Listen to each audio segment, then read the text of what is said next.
ìbéèrè kan wà tí máa ń rú ẹ̀yin ọkùnrin lójú, kì í sì rú i lójú torí ìranù tẹ́ ẹ fẹ́ ṣe ni.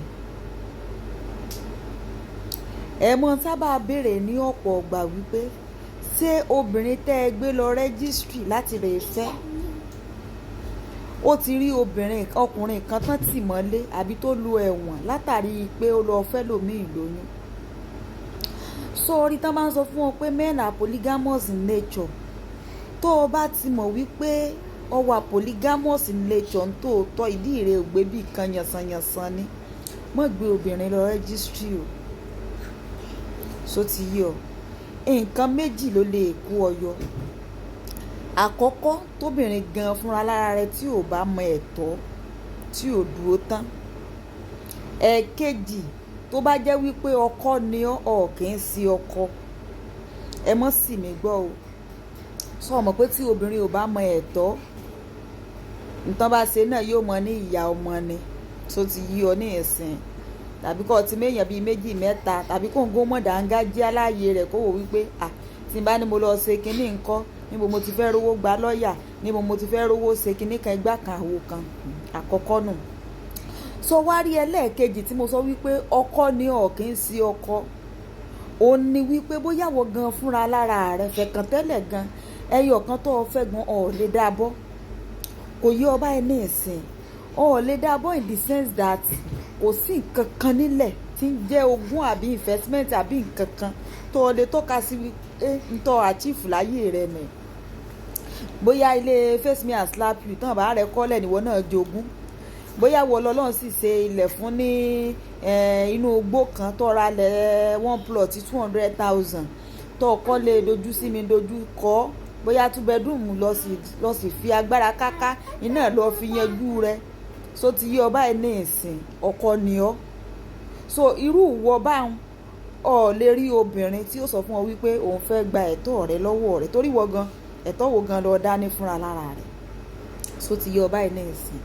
Ìdínú tẹ́ fi rí obìnrin torí ẹ̀yin kan máa ń béèrè ẹ̀yin apọ̀dà kan ẹ máa ń béèrè wípé ẹ ti ọkùnrin mélòó lẹ gbọ́ pé wà lẹ́wọ̀n nítorí pé ọkọ rẹ̀ fẹ́ yàwó mi tó sì ń pera rẹ̀ ní ìyàwó olórùka. Ìdínú tí obìnrin yìí fi dára wọn láàmú. Ìwọ náà imagine ní ìsìn. Ìwọ ní ilé dojú sí mi dojú kọ lọ kọ́ bí 2 bedroom flat ẹyọ kan náà ní sí ń bẹ́ ńlẹ̀ ni. So why expect wípé obìnrin tó rí rẹ̀ bá pé tí nọ́mbà 6 rẹ̀ ń ṣiṣẹ́ kó lè fi owó gidi gba lọ́ọ̀yà kó fi gbé ọ̀rẹ́ ilé ẹjọ́ nítorí kíni? Nítorí kíni? Sórí àwọn obìnrin agbọ́n a ti kakú gbogbo ohun tó wà ńlẹ̀ pé at least tí n bá fi iye báyìí tí n bá san iye báyìí fún lọ́ọ̀yà tá a délé ẹjọ́. So ti iye báyìí ní ìsìn tọ́lọ́n sì bá mi ṣe tí mo jàre bọ̀ at least tí ń gbà lọ́wọ́ rẹ náà n bá tún yọ tí mo ná kú èrè yóò tún pọ̀ ńlẹ̀ jaburata. Ṣé ní ìsìngbà tó bá lọ fi lẹ́gbẹ̀lẹ́gbẹ̀ gba lọ́ọ̀yà lórí 3 bedroom flat tó kọ́ lórí face me and slap you tó jogún lọ́dọ̀ àwọn òbí rẹ̀, so rí pé bí ìgbà téèyàn bá ṣàṣe dànù ni. So ti yé ọba ẹ̀ náà sìn. So ni mo fi wá ní wọ́n á sọ fún yín wípé kì í ṣe pé obìnrin ò mẹ̀tọ́ o, obìnrin mẹ̀tọ́ ṣùgbọ́n nítorí wípé ọkọ ni ọ̀ kì í sí ọkọ. So ti yé ọba ẹ̀ náà sìn. Òun ló jẹ́ kọ́ ọmọ fún kìnní lóyún kọ́ fún kejì lóyún kọ́ ọ sì mọ̀ wò ìyàwó rẹ̀ pé ìyàwó olórùka ló ṣe kílódé tí ò gbé mi lọ ilé ẹjọ́. Rísìnù tí ò fi gbé ọ lọ ilé ẹjọ́, èèyàn gbé ọkọ lọ ilé ẹjọ́. So ti yí ọ, àwọn ọkọ tán bá dúró tán lèèyàn máa ń gbére ilé ẹjọ́ o. Ó ti yí ọ báyìí ní ìsìn. So níbi tẹ́ ẹ bá ti máa ń sọ̀rọ̀ tẹ́ ẹ ti máa ń sọrú statement yẹn jáde kẹ́ ẹ mọ̀ sọ mọ́. So ti yé báyìí ní ìsìn. Ẹ rí i pé may ní ìsìn nígbà tó rí i pé ọkọ ni kì í sí ọkọ.